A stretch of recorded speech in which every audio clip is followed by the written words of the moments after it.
함께 읽겠습니다. 요한복음 3장 22절에서 30절까지의 말씀입니다. 신약성경 146페이지쯤에 있습니다. 요한복음 3장 22절에서 30절까지의 말씀입니다.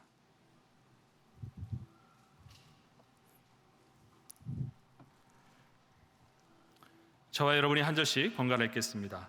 그 후에 예수께서 제자들과 유대 땅으로 가서 거기 함께 유하시며 세례를 베푸시더라.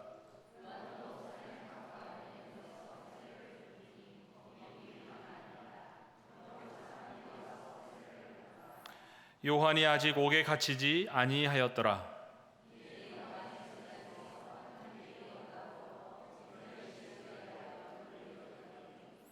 그들이 요한에게 가서 이르되 랍비여, 선생님과 함께 요단강 저편에 있더니 곧 선생님이 증언하시더니가 세례를 베풀매 사람이 다 그에게로 가더이다.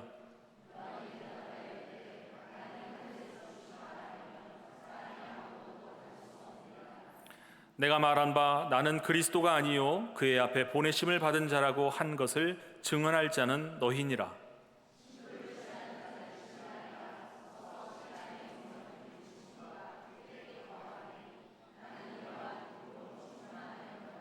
그는 흥하여야 하겠고 나는 쇠하여야 하리라 하니라. 아멘.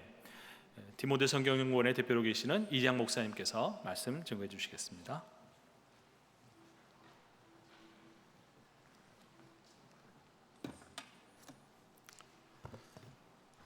(30대) 부부가 침실에서 다정하게 대화를 나누고 있었습니다.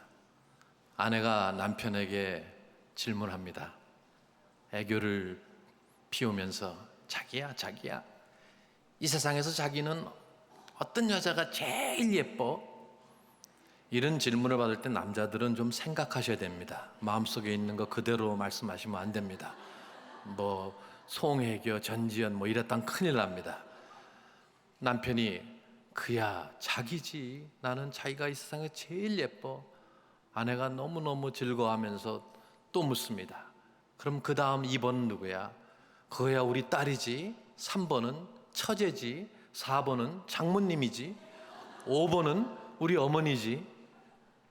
그런데 문제는 밖에서 시어머니가 모든 대화를 다 듣고 계셨습니다. 시기심을 자제하면서 어머니가 물론 다 이해합니다. 우리 아들이 우리 며느리를 기쁘게 하기 위해서 그렇게 대답한 거 다 이해하시고, 적어도 내가 1번은 아니어도 2번인 것까지는 이해하시지만 그래도 직접 들으니까 견딜 수가 없었어요. 그리고 잠자리로 가셨습니다. 아침에 며느리가 일어나서 주방에 나와 보니까 냉장고에 노란 딱지가 붙어 있는 거예요. 그 노란 딱지를 보니까 1번 보거라, 5번 외출한다, 2, 3, 4번 데려다가 잘 놀아라. 비교, 시기, 질투, 그리고 경쟁은 어느 영역에서든지 있습니다. 가정에도 있고, 교회에도 있고, 직장에도 있고, 정치계에도 있고, 연예계에도 있고, 드라마 속에도 등장합니다. 그래서 저는 드라마를 별로 좋아하지 않습니다. 이 한국 드라마는 좋은 드라마도 있지만 보통 출생의 비밀이나 불륜을 다루고 있고, 거기에는 시기, 질투, 경쟁, 중상모략이 항상 드러나게 돼 있습니다. 특별히 사극은 더합니다. 그래서 저는 사극을 보지 않습니다. 대왕 대비 마마와 중정 간의 갈등, 신하들 간의 갈등, 중상모략이 너무 심하니까는 그것을 마음을 졸이면서 볼 필요가 없다고 생각해서 차라리 개그 콘서트를 봅니다. 그런데 성경에도 비교, 시기, 질투, 경쟁이 있습니다. 여러분이 성경을 어느 정도 아시는지 몰라서 제가 창세기부터 시작하겠습니다. 창세기에 보면 앞부분에 가인과 아벨이 나옵니다. 가인은 아벨을 시기 질투해서 죽이기까지 합니다. 그런가 하면 라헬과 레아는 야곱을 중간에 두고 서로 차지하기 위해서 시기 질투 경쟁합니다. 요셉의 형들과 요셉 사이에 그 갈등이 있습니다. 요셉의 형들이 요셉에게 시기와 질투를 느낍니다. 조금 성경을 더 읽다 보면은 사무엘서에 보면은 사울 왕이 자기의 아들 요나단의 친구인 다윗을 시기 질투해서 죽이려고 여러 번 시도합니다. 그리고 오늘 본문에도 세례 요한의 제자들의 비교, 시기, 질투가 등장합니다. 왜 세상에도, 교회에도, 직장에도 비교하고 시기하고 질투하고 경쟁을 하는가? 결국은 자신을 알아달라고, 자신이 인정받고 싶어서입니다. 그런데 충분히 시기할 만한 상황 속에서도 전혀 비교하지 않고 시기하지 않고 질투하지 않고 경쟁하지 않고 오히려 남의 잘됨을 기뻐하며 묵묵히 자기의 역할을 감당한 사람이 있었으니 그가 바로 세례 요한입니다. 예수님은 세례 요한을 이렇게 칭찬하셨습니다. 누가복음 7장 28절에 보면 여자에게서 낳은 자 중에 요한보다 큰 자가 없다. 모든 사람은 여자에게서 태어납니다. 그런데 여자에게서 낳은 자 중에서 세례 요한보다 큰 자가 없다고 말씀하셨습니다. 오늘 세례 요한의 삶을 통해서 그의 위대함의 비결을 배우고자 합니다. 세례 요한이 누굽니까? 그는 주의 길을 예비하기 위해서 이 땅에 왔습니다. 회개하라, 천국이 가까워져 왔느니라. 죄에 대한 회개의 메시지를 외치면서 주님이 오실 그 길을 닦아놓은 사람입니다.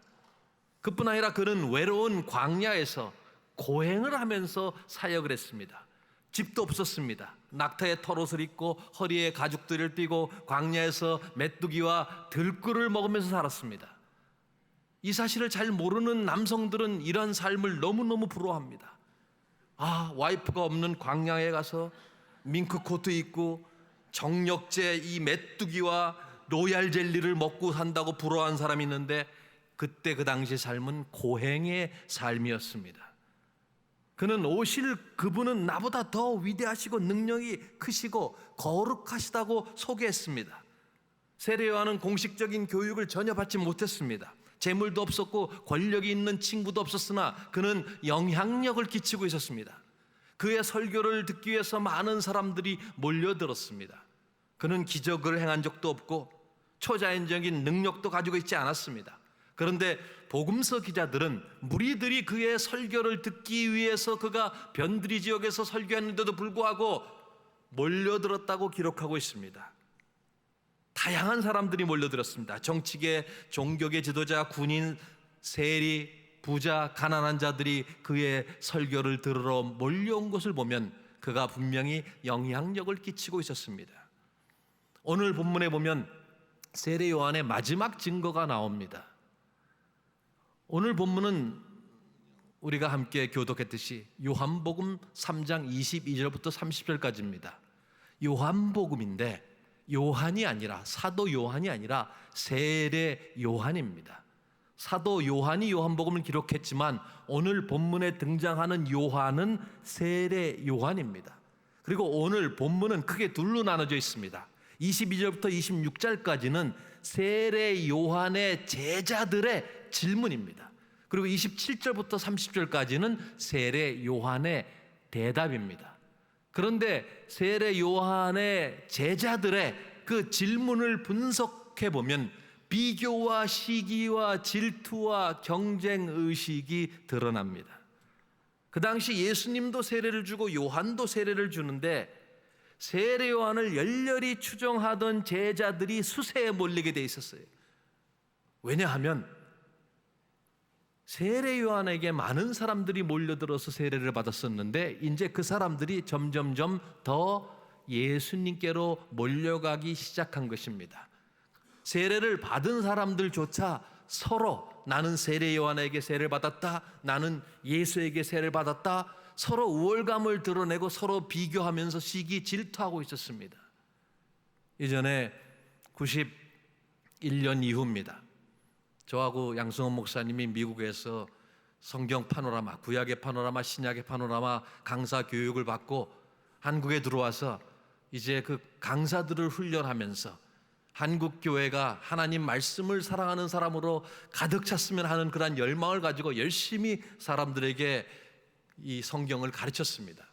근데 저하고 양승원 목사님은 전혀 몰랐는데 그 후에 들어보니까 저희들에게 배운 많은 사람들이 너 누구에게 뵀냐? 너 양파냐? 이파냐? 그래서 양파, 이파 간에 갈등이 있었다는 말을 그 후에 들은 적이 있습니다.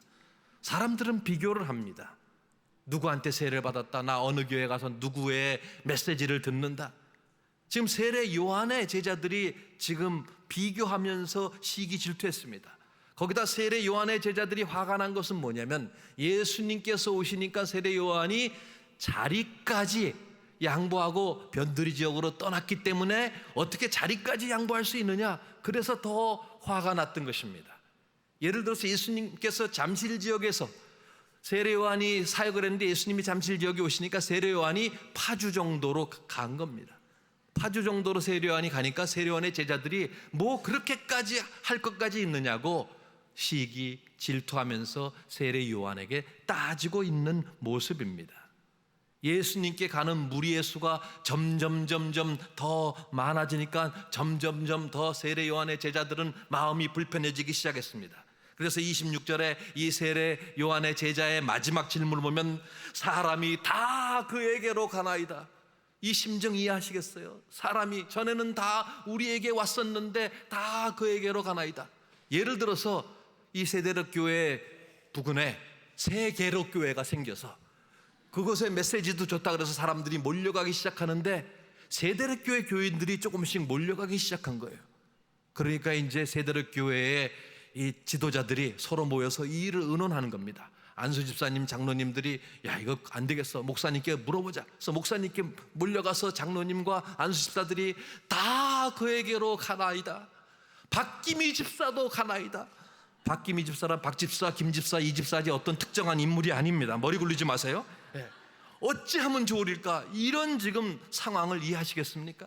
거기에 대한 세례 요한의 대답, 그 세례 요한의 대답에서 세례 요한의 그 위대함과 겸손함이 드러나고 있습니다. 비교나 경쟁이나 시기 질투하지 않고 다른 사람의 잘됨을 기뻐하는 모습, 그 위대함의 비결이 세례 요한의 겸손에서 나옵니다. 세례 요한은 미스터 겸손이에요. 하나님께서 우리 모두에게 요구하시는 첫 번째 자질이 있다면 그것은 겸손입니다. 왜? 하나님이 교만을 가장 싫어하시기 때문입니다. 세례 요한의 이 겸손, 이 위대함의 비결, 그 모습을 좀 보겠습니다. 첫 번째, 하나님의 주권에 대한 자각이 있었기 때문에 비교하지 않았습니다. 세례 요한이 이렇게 대답합니다. 27절에 하늘에서 주신 바 아니면 사람이 아무것도 받을 수 없느니라. 여기서 하늘에서란 단어를 쓴 것은 유대인들이 하나님에 대한 경외감으로 종종 하나님이란 단어를 쓰지 않았기 때문에 하늘이란 말을 대신 사용했습니다. 즉 하나님이 주시지 않으면 아무도 받을 수 없다는 말씀입니다. 사역이라는 것이 뭐냐면 하나님께서 긍휼로 우리에게 하늘의 일을 맡겨주신 것이기 때문에 어떤 사람의 삶이나 사역에 복을 주시는 것은 하나님의 주권에 속하는 일이라고 세례 요한이 대답하고 있는 것입니다. 예수님의 사역이 확장되고 있고 예수님께 사람들이 몰려가는 것은 하나님께서 그들을 예수님께 보낸 것이지 예수님이 그들을 도적질해 간 것이 아니라고 밝히고 있는 것입니다. 세례 요한은 예수님의 사역과 비교하지 않았습니다. 왜냐하면 그는 하나님의 주권에 대한 분명한 이해가 있었기 때문입니다. 하나님의 주권을 믿는다는 것, 여러분 종종 성도들이 그런 말씀합니다. 하나님이 다 알아서 하시겠지. 물론 알아서 하십니다. 하나님의 주권과 우리의 책임을 혼동해서는 안 됩니다. 성경에 나온 모든 명령은 다 우리에게 하신 말씀입니다. 그건 우리의 책임이에요. 사랑하라, 용서하라, 기도하라, 전도하라, 이것 모든 명령문은 하나님이 하시는 것이 아니라 우리가 하는 거고, 하나님의 주권, 하나님이 하시는 일이 있습니다. 그래서 하나님의 주권을 믿는다는 것은 우리가 우리의 사명에 있어서 게을러지거나 성취하지 못한 것에 대해서 하나님께 책임을 돌린다는 것이 아니에요. 세례 요한은 그의 사역을 게을리한 적이 없습니다. 세례 요한은 충성스럽게 그의 사명을 감당했던 사람입니다. 그래서 주권을 믿는다는 것은 다른 사람의 것이 나아 보여도 비교하지 않고, 다른 부서가 잘 돼도, 내 동기가 잘 돼도 그거로 인해서 비교, 시기, 질투하지 않는 것입니다. 왜? 하나님의 주권을 믿기 때문에 그렇습니다. 요한은 상대방에게, 경쟁자에게 초점을 두지 않고 하나님의 주권을 바라봤습니다. 요한은 가난하게도 하시고 부하게도 하시고 낮추기도 하시고 높이기도 하신다고 사무엘상 2장 7절에 말씀하고 있습니다. 하나님의 일은 하나님이 하나님의 방법으로 하십니다. 이 인식이 없으면 세상을 살아가기 너무 힘듭니다. 신앙의 인물들은 하나님의 주권에 대한 분명한 인식이 있었습니다. 우리 주일학교 여름 성경학교 주제가 Stand firm in the faith예요. 믿음 안에 굳게 서라 그랬어요. 그 주인공이 요셉입니다. 근데 요셉의 스토리를 읽어보면은 요셉의 이 모든 문장의 주어는 하나님입니다. 하나님께서 하셨다. 하나님이 꿈을 풀어주셨다. 배신과 고통을 당했지만 그 모든 것이 하나님의 손 안에 있었다고 믿었습니다. 13살, 4살의 나이에 바벨론으로 잡혀갔던 다니엘도 그의 삶의 주제는 하나님입니다. 하나님의 주권을 믿었습니다. 하나님이 모든 것을 다스리신다. 주권을 믿으면 비교하지 않습니다. 근데 비교의식을 갖기 시작하면 만족하지 못하고 늘 불행합니다. 누가 더 잘 산다, 누가 더 예쁘다, 누가 더 인정과 관심을 받는다, 이러면 불안합니다. 그리고 불행해집니다. 60년도 초에 한국의 출산율은 6.0이었습니다. 그러니까 한 집에 6명씩, 평균 6명씩 낳습니다. 그리고 그 당시 한국의 경제는 꼴찌에서 두 번째였습니다. 가나라는 나라가 꼴찌였고 그 다음에 우리나라였습니다. 그리고 50여 년이 지나서 지금은 우리나라의 출산율은 0.88이고 경제력은 어느 기관에서 설문조사를 하느냐에 따라 달라지만 10에서 15위 안에 있습니다. 그런데 한국인의 삶의 만족도는 하위권입니다. 왜 그렇습니까? 훨씬 경제적으로 살기 좋아졌는데 삶의 만족도는 하위권이다. 비교의식입니다. 비교의식에서 오는 상대적 빈곤입니다. 여름철이 되면 휴가를 갑니다. 그러면 국내에서 휴가를 가진 사람들은 해외에서 휴가를 가진 사람들을 굉장히 부러워합니다. 해외라는 것은 뭐 우도, 거제도, 울릉도 뭐 이런 해외죠. 뭐 제주도를 갔다 온 사람들은 동남아시아 갔다 온 사람들을 부러워합니다. 동남아시아 갔다 온 사람들은 유럽을 갔다 온 사람들과 비교하면서 만족스러운 그런 삶을 살지 못합니다. 늘 비교하면 불행하기 마련입니다. 늘 서로 이기기 위해 애를 썼던 장사꾼 2명이 있었습니다. 같은 품목을 팔면서 서로의 매상을 점검하면서 어떻게든지 내가 저 사람을 눌러야지, 그런 경쟁자가 있었는데 하루는 천사가 한 사람에게 나타나서 네가 내게 무엇을 구하든지 다 이루어주겠다. 그런데 분명히 알아야 할 사실은 네가 구하는 것에 뭘 구하든지 2배를 상대방에게 해주겠다. 네가 돈을 뭐 수백만 불을, 500만 불을 구하면 그 사람에겐 1000만 불을 주겠고, 네가 100세까지 살겠다 그러면 그 사람은 200세까지 살게 해주겠다. 그러니까 고민에 빠졌어요. 어떻게 해야 저 사람을 내가 누를 수 있을까? 그러다 묘안이 떠올랐어요. 제게 제 한눈을 멀게 해주세요. 그러면 상대방은 장님이 될 테니까 남이 잘 되는 꼴을 보지 못합니다. 그래서 우리나라 속담에 사촌이 땅을 사면 배가 아프다는 말이 있어요. 우리는 이러한 잘못된 신화로부터 벗어나야 됩니다. 오늘 예수님과 세례 요한의 관계가 어때요? 사촌이에요. 세례 요한이 예수님에 대해서 배 아파했습니까? 그의 사역을 전적으로 지지했습니다. 여러분, 대학교에 가는 자녀를 둔 많은 부모님들이 바라고 원하는 대학에 우리 애가 안 됐을 때 꼭 주변에 있는 다른 사람의 그 가정에 대해서 점검을 하게 됩니다. 저 집은 어떨까? 그래서 그 집에 전화를 합니다. 그 집에는 어떻게 됐어요? 근데 그 집에서 안 됐다 그럴 때 그 집에는 될 줄 알았는데, 그렇게 하면서 전화를 끊고 나서 마음이 어떻게 됩니까? 갑자기 평안이 몰려오는 거예요.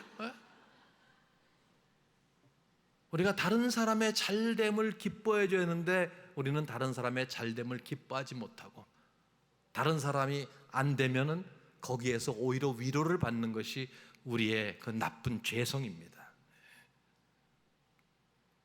다른 사람이 잘 될 때 하나님의 주권이 그 사람에게 임한다고 생각하고 오히려 축복을 해줘야 되는데 그게 잘 안 되는 거예요. 세례 요한의 위대함, 그 첫 번째가 하나님의 주권을 자각하고 그래서 비교하지 않았다는 거예요. 그렇기 때문에 여러분도 하나님의 주권에 대한 인식을 갖고 비교하지 말고 오히려 축복을 해줘야 됩니다. 이것이 첫 번째입니다. 두 번째, 세례 요한은 자신의 부르심과 역할을 분명히 알았기 때문에 시기 질투하지 않았습니다. 세례 요한이 대답합니다. 28절에 내가 말한 바 나는 그리스도가 아니요 그의 앞에 보내심을 받은 자라고 한 것을 증언할 자는 너희니라. 신부를 취하는 자는 신랑이나. 그는 처음부터 자기의 역할을 알았어요. 그는 증거하기 위해서 왔다고 했습니다. 그는 빛이신 그리스도를 증거하기 위해서 왔다고 계속해서 강조해서 부르짖었어요. 그는 짧은 시간 동안에 그리스도보다 먼저 와서 그리스도에 대해서 증거했습니다. 주의 길을 예비하기 위해서 왔다고 선언하면서 그는 그리스도에 대해서 다시 다음에 오실 자, 그분은 나보다 위대하다고 증거했습니다. 그런데 세례 요한의 제자들은 세례 요한이 먼저 왔기 때문에 세례 요한이 더 높다고 생각했습니다. 아니, 당신이 먼저 왔는데, 그리고 나중에 온 자가 설치는데 어떻게 당신은 가만히 있을 수가 있느냐? 이것이 세례 요한의 제자들의 불만과 불평이었습니다. 이해할 수가 없었던 거예요. 교회도 마찬가지입니다. 나중에 온 사람이 열심을 내면은 먼저 온 사람들은 저 나중에 온 사람이 설친다고 거기에 대해서 불평을 합니다. 세례 요한이 오랫동안 계속해서 자기는 다음에 올 큰 자를 위해서 일한다고 그렇게 강조했는데도 불구하고, 내가 일궈오는 사역이 언젠가는 그 사람에게 옮겨져 갈 것이라고 얘기했는데도 불구하고 세례 요한의 제자들은 이해하지 못했던 것입니다. 사실 사업이나 사역을 오랫동안 잘 일궈놓고 그것을 다음 주자에게 넘기는 일은 그닥 쉬운 일이 아닙니다. 교회에서도 직장에서도 그것 때문에 많은 문제들이 일어납니다. 그런데 세례 요한은 그것이 자기의 역할인 줄 알았기 때문에 그는 자기의 역할을 이행하는데 충성을 다했습니다. 신부를 취하는 자는 신랑이나 신랑의 음성을 듣는 친구가 크게 기뻐하나니 나는 이런 기쁨이 충만하였노라. 그의 역할은 결혼식에 있어서 들러리와 같았습니다. 당시의 들러리는 지금의 들러리하고는 다릅니다. 결혼식 모든 일을 다 준비해야 되고 가장 중요한 일은 신부를 신랑에게 데리고 오는 일이었습니다. 그래서 잘 알려진 사람이어야겠고, 그 다음에 그 지역에서 존경을 받는 사람이 종종 들러리를 했습니다. 그러나 분명한 것은 그는 신랑이 아니라는 것입니다.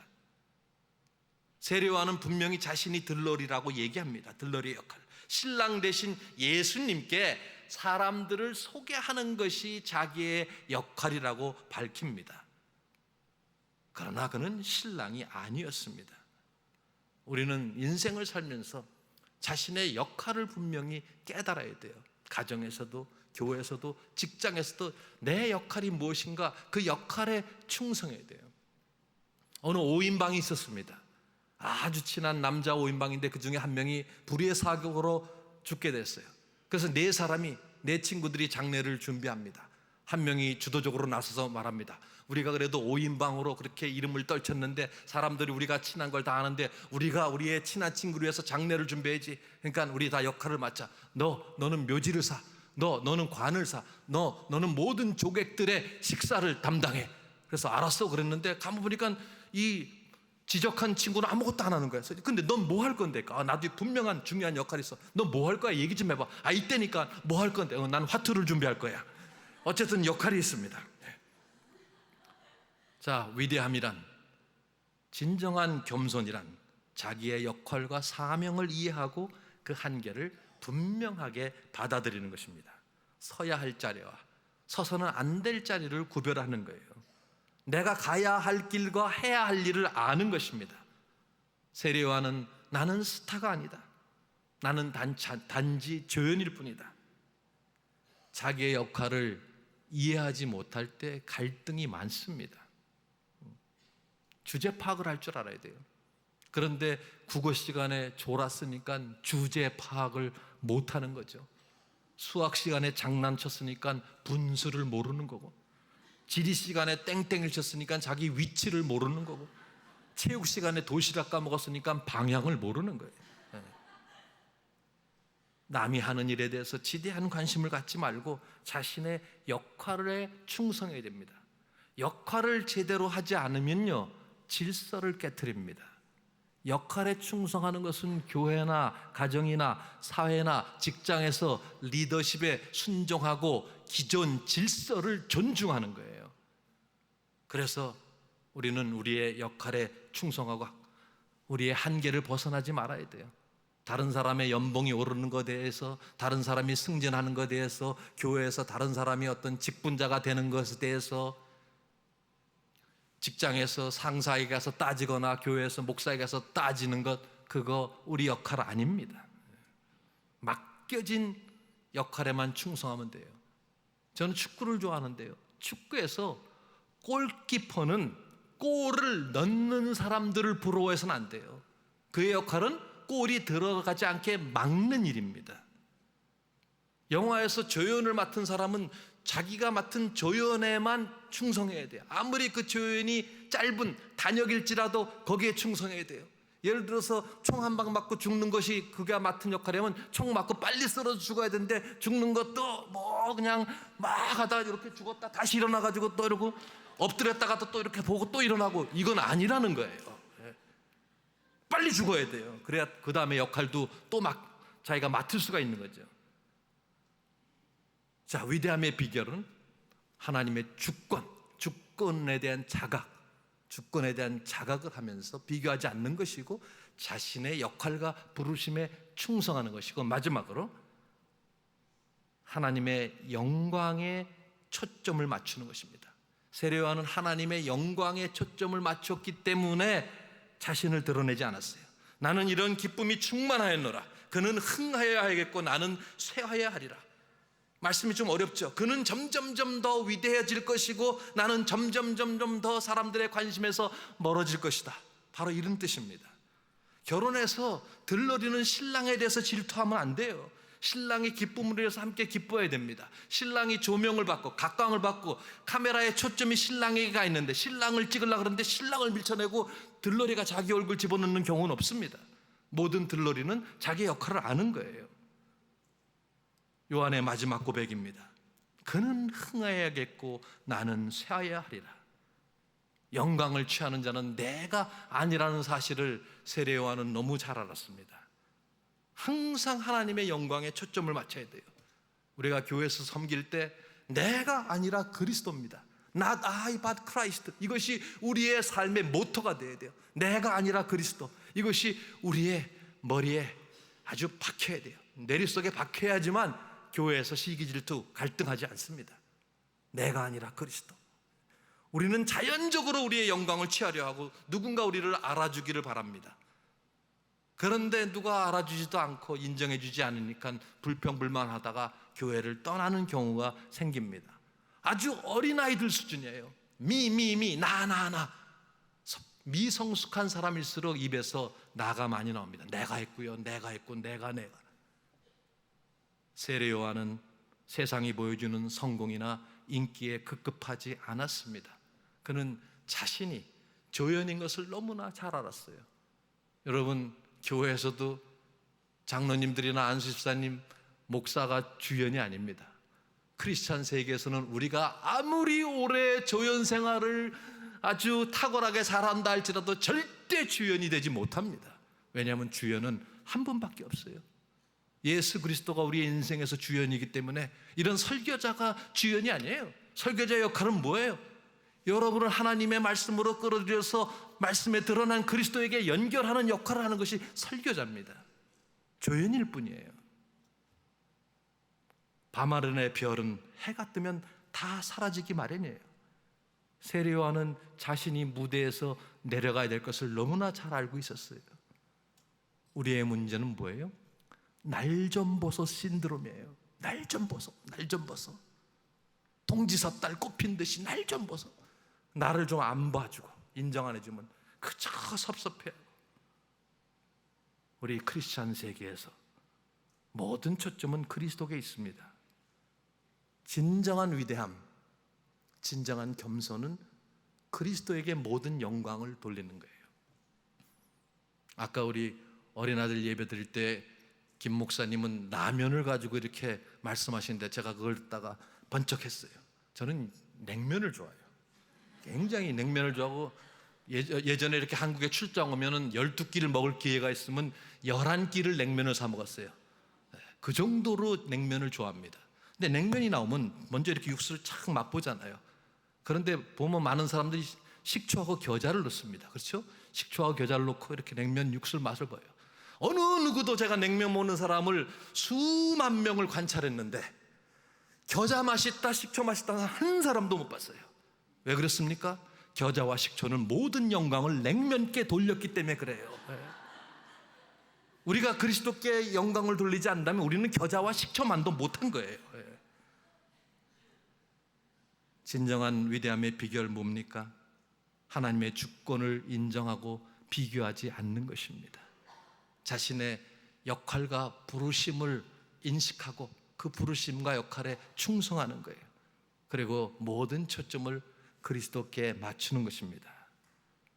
다른 사람의 성공과 인기에 대한 비교, 시기, 질투, 경쟁하지 않는 교회, 다른 사람의 축복을 빌어주는 교회, 다른 사람의 잘됨을 진정 기뻐하면서 무엇보다도 하나님께 영광을 돌리는 교회, 자신의 역할에만 충성하는 교회.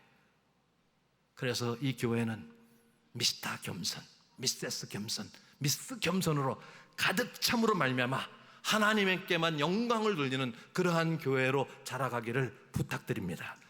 기도드리겠습니다. 아버지 하나님, 고맙습니다. 아무리 뜯어봐도 참 연약하고 부족한 저희들을 주님의 자녀로 삼아주시고 인도하시고 늘 저희들에게 신실하심을 인해서 하나님께 감사를 드립니다. 아버지 하나님, 저희가 주님의 자녀라고 하면서도 주님을 그렇게 오래 섬겼는데도 불구하고 아직도 저희는 비교하고 시기하고 질투하고 경쟁을 하고 저희가 한 일을 알아주지 않으면 속상해하는 아직도 미성숙한 그러한 단계에 있는 참 부족한 사람들입니다. 오늘 하나님께서 말씀을 통해서 다시금 저희에게 도전해 주시고 깨달음 주시니 감사합니다. 그 옛날 세례 요한처럼 내가 아니라 그리스도, 이 인식을 가지고 한평생 주님을 섬기는 우리 모두가 될 수 있도록 인도하여 주시옵소서. 예수님의 이름으로 기도드립니다.